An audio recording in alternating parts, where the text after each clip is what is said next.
The banning of Amanda Gorman's poem from elementary school students at a Florida school is where we begin the hour with former teacher and friend of the program, Chasten.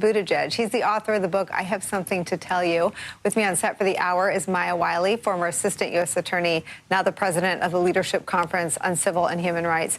Chasten, I've been following you from stop to stop on the book tour, and you're in Florida right now, and this story seems to sit at the intersection, not just of the substance of the book, but who you wrote this version for, why you wrote it, and what you learned through years as a teacher.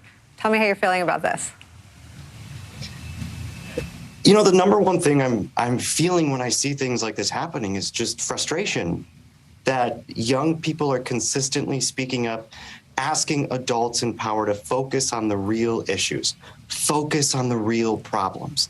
And if these people actually cared about protecting children, they would focus on the real problems facing children today.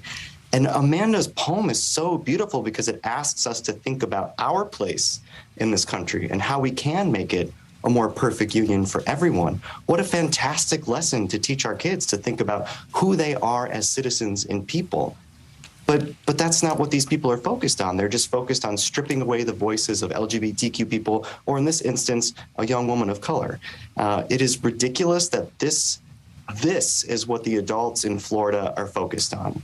And if they really, really cared about protecting children, they would stop the nonsense and start focusing on things that even their own voters want them to focus on, like gun rights legislation and gun safety. Yeah, I mean, this story seems to illustrate everything that's broken and all of the, I think their intended consequences on the right, but all of the collateral damage of the tyranny of these politics. This is one parent removing something, and it's difficult at this point to explain how important this moment was, especially if you had kids who'd seen the images, terrifying images if you're a child, especially if your parents worked as staffers in the U.S. Capitol to see domestic terrorists, that's what Ted Cruz called them, storming the Capitol. This poem was almost like a resetting of the national dialogue. Things were calm. She was calling for peace and harmony. It seems like exactly what we want to show our kids. Oh, absolutely. And the thing about this particular claim is the person didn't even know the author's name. They just knew that this was a poem by a Black woman, and therefore it should be stripped from the shelves. And again, that poem, as a former teacher, has a phenomenal lesson of civility and democracy and community. And I don't understand why these people believe that these are threatening to the existence of our children. And again, I will always come back as a dad and a teacher to the point that if they truly cared about protecting our kids, they would pick up a pen and do something about the fact that no place in America is your child safe when it comes to the threat of gun violence. Kids are not harmed by books, but they are certainly harmed by the existence of guns in this country. And as someone who sends his kid to school daily, not a day goes by that I don't think about that reality. I'm not worried about what books are on the shelves at school. I'm worried whether or not they're going to come home. And if Republicans truly believed that their job as a lawmaker is to make people's lives better and safer, then they would cut it out with this culture war nonsense and start getting to action.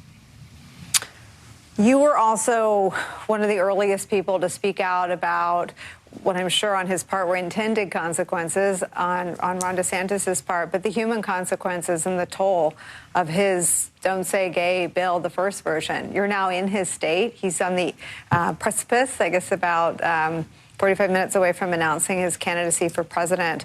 What should people know about the impact of his cruel policies?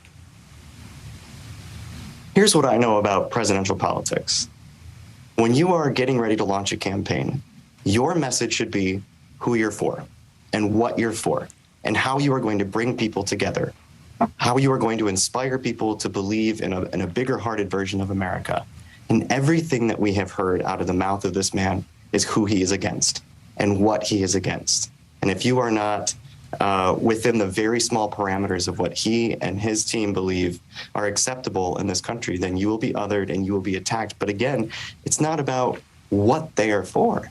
It's just about what they're against. Specifically with something like Don't Say Gay. That bill was so vague on purpose because its intended consequence was to threaten people with the idea that they might be litigated against or fired from their job if they even mention the existence of LGBTQ people. And now you have people in his state packing up their homes and leaving, businesses canceling contracts. People are not bringing business to the state and are taking their families out of the state. But not everybody has that privilege of getting out of Florida.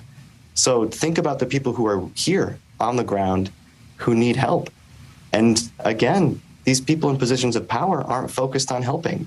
And this issue of Don't Say Gay and attacking trans people just works for them because it doesn't require any action or work.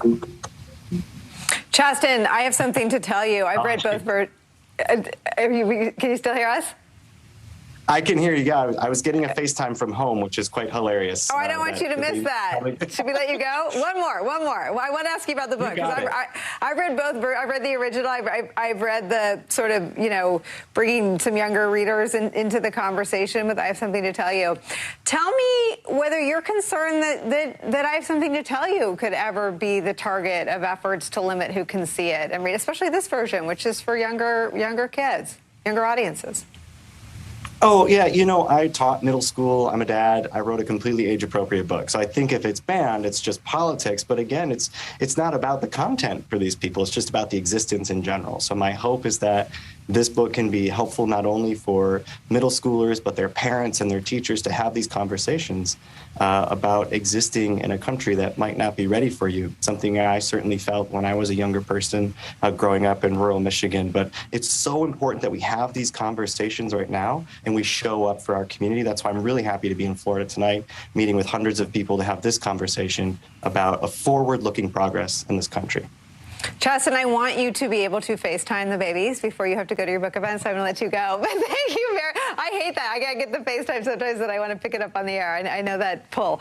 So you go, but thank you for being part of this conversation. No, it was really important to get to talk to you. Thank you for starting us off. The book is I Have Something to Tell You for young adults. Thank you so much, Chasten.